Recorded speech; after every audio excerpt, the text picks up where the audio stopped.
चमकने लग गई। विश्वावासु ने इसकी दिव्यता को समझा और एक गुप्त गुफा में नील माधव की मूर्ति के रूप में इसकी पूजा करते रहे। आदिवासी समुदाय के अलावा किसी को इसकी जानकारी नहीं। उस समय अवंती में इंद्रद्युम्न नाम का एक राजा थे। वह भगवान विष्णु के बहुत बड़े भक्त थे। हमेशा दिव्य देवता के लगता हुआ रश्मि उनके महल में आया और राजा से बोले, राजा, ओडिशा में भगवान विष्णु की पूजा नील माधव के भव्य रूप में की जाती है।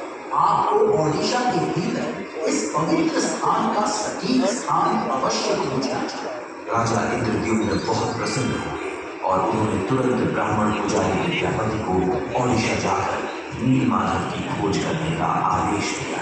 राजा के आदेश का पालन करते हुए विद्यापति को गुप्त स्रोतों से पता चला कि सबरों के नेता एक छिपी हुई गुफा के अंदर नील माधव की पूजा करते हैं। विद्यापति सबर द्वीप में महानदी के तट पर जंगल में पहुंचे। सब्र राजा विश्वावासु ने विद्यापति की अगवानी की। विद्यापति ने विश्वावासु से कहा, महाशय, कृपया मुझे दिव्य पूजा का स्थान दिखाएं। मैं यहाँ बहुत विश्वास के साथ आया हूँ।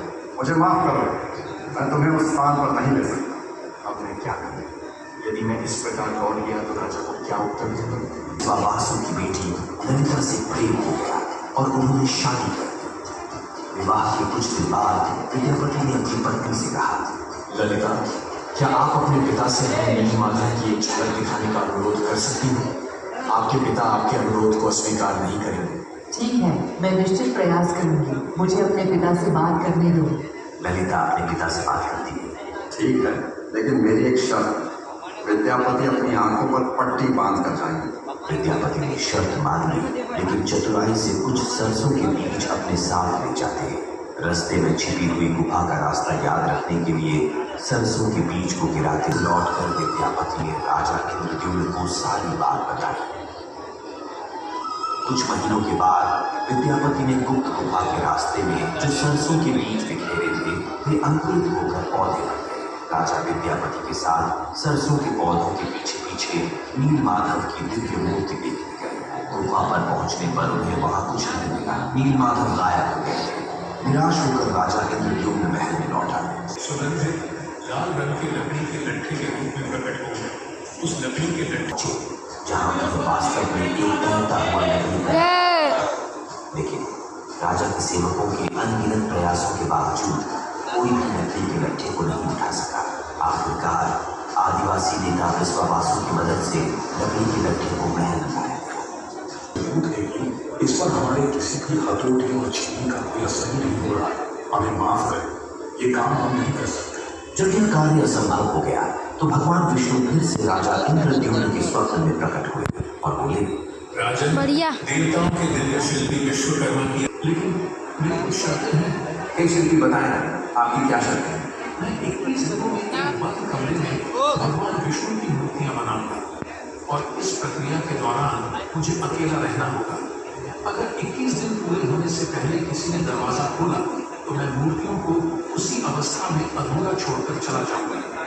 क्या और अपना काम शुरू कर दिया। लोगों को कमरे से केवल आग, छेनी और हथौड़े जैसे औजारों की आवाज सुनाई दी।